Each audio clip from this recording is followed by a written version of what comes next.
algumas repercussões, Josias. Os parlamentares, a gente está até de olho aqui no que os parlamentares estão falando. A gente trouxe agora há pouco a fala do Flávio Bolsonaro, o senador, que foi muito duro, né? Inclusive contra também Alexandre de Moraes e contra essa operação.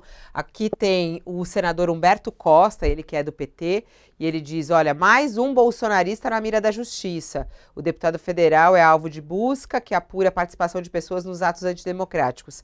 Foi aí sem muita opinião, né? A Erika Hilton, que também é da situação, né, do governo e também muito crítica ao bolsonarismo, ela que é do PSOL, ela começa só com toque, toque, toque, deputado é alvo, ela traz a notícia, também não traz algo mais forte. Já o Sóstenes, que é deputado federal, vice-presidente da Câmara dos Deputados, segundo vice-presidente da Câmara dos Deputados, ele diz: mais um abuso de autoridade por parte do ministro Moraes. A vítima da vez, o deputado federal Carlos Jordi. O crime que cometeu, inexistente. Não é normal essa perseguição ao líder da oposição no Estado Democrático de Direito. Minha total solidariedade ao Jordi. Bom, Carlos Bolsonaro, vereador no Rio de Janeiro, filho do presidente, do ex-presidente, diz: ouviu exposto pelo deputado Jordi, seguindo sua linha de exposição, mais uma vez ignora-se solenemente a Constituição e deflagra-se mais uma vez um capítulo do rumo assombroso onde caminha o Brasil. Minha solidariedade a você, a sua esposa e a sua filhinha.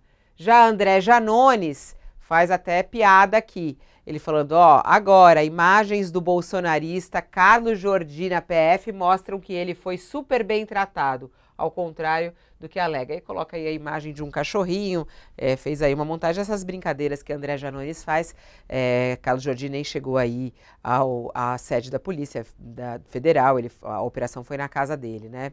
Vamos lá, Josias, como é que você vê agora essas opiniões aí que chegam dos parlamentares, claro, um lado contra o outro, né? E os que são apoiadores de Carlos Jordi estão citando muito a questão da Constituição, que há uma violência aí contra a Constituição brasileira. Esse fla-flu, Fabiola, do ponto de vista político, é um flagelo com o qual nós vamos conviver, já convivemos e vamos conviver por um bom tempo. Agora, isso do ponto de vista jurídico não significa nada. Então, isso aí é uma bobajada que os parlamentares vão manter, porque faz parte do espetáculo, sobretudo o espetáculo que eles estimulam nas redes sociais, mas, do ponto de vista jurídico, isso não interessa para ninguém. Agora, o inquérito sobre o 8 de janeiro, ele corre em segredo. Mas, por vezes, quando o fla-flu é muito, ou quando as arquibancadas se ouriçam demais, o Supremo solta, vez por outra, documentos que mostram que existe consistência por trás das investigações. Talvez fosse o caso de o ministro Alexandre de Moraes liberar, por exemplo, a ordem de busca e apreensão que ele expediu em relação ao deputado Jordi, porque nesta ordem, o ministro, o autor do mandado, ele costuma expor a fundamentação. O que é que levou a determinação do ministro para que a Polícia Federal amanhecesse o dia nos endereços do deputado Jordi? Então, isso não significaria uma quebra do sigilo do inquérito, a liberação do despacho do ministro, com a fundamentação da ordem de busca e apreensão. Isso já contribuiria para desfazer essa atmosfera de fla-flu, que é oca do ponto de vista factual. O ministro faria um bem a si mesmo, faria um bem ao Supremo Tribunal Federal, se liberasse rapidamente, até acho que ele deve fazer isso, essa ordem de busca e apreensão. Ali nós encontraríamos pelo menos um compilado mínimo dos argumentos, das justificativas, dos fatos que levaram o ministro a determinar essa ordem de busca e apreensão. É presumível que a Polícia Federal reuniu um número, um lote mínimo de indícios contra o deputado para justificar uma invasão. Porque isto é uma invasão que se faz contra uma pessoa que está sendo investigada. E a invasão, ela tem pressupostos que a justificam, a lei permite, a Constituição permite, agora é preciso que existam indícios mínimos. E é presumível que o ministro Alexandre de Moraes dispõe desses indícios e escorou a sua decisão nesses indícios recolhidos pela Polícia Federal. Então, o Fla-Flu importa pouco, Fabiola, e seria conveniente se o ministro liberasse essa ordem judicial que permitiria furar essa bolha do Fla-Flu e nós poderíamos analisar os fatos com um pouco mais de embasamento fático e não com base nessa torcida que os parlamentares alimentam nas redes sociais. Importante isso, Josias, Josias, uma porque coisa só, Fabiola, eu vou posso. passar para você já o. Pode falar, Mayrov, que veio mais uma informação aqui, mas vai lá.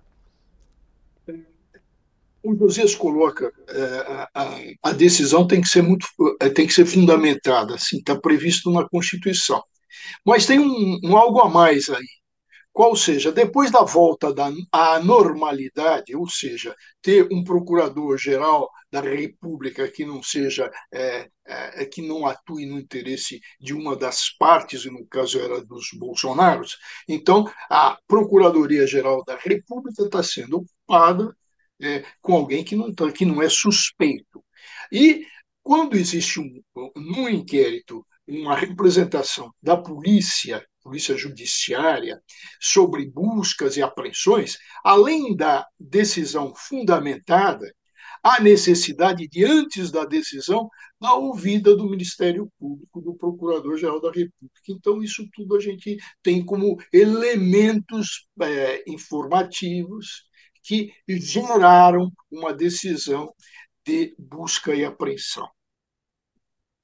Divulgados, Mayrovich, porque isso que o Josias falou é muito importante, porque é exatamente esse ponto que os apoiadores do Carlos Jodi estão falando nas redes sociais. Quem acaba de escrever é o Carlos Portinho, que também é senador pelo Rio de Janeiro, e ele coloca lá: a ação do Poder Supremo contra o líder da oposição é evidente gesto de perseguição e violência política contra um parlamentar e o próprio Congresso. É a comprovação da atuação de um poder sobre o outro, que esse é um ponto muito importante de a gente colocar aqui em discussão e análise.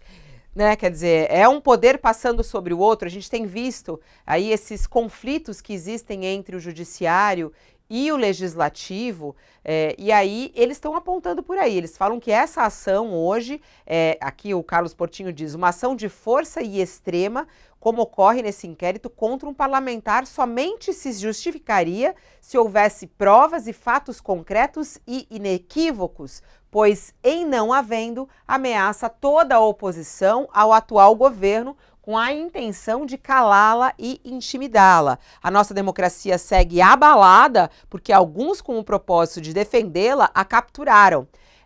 Então, por isso ele fala que a democracia aí está sendo um alvo.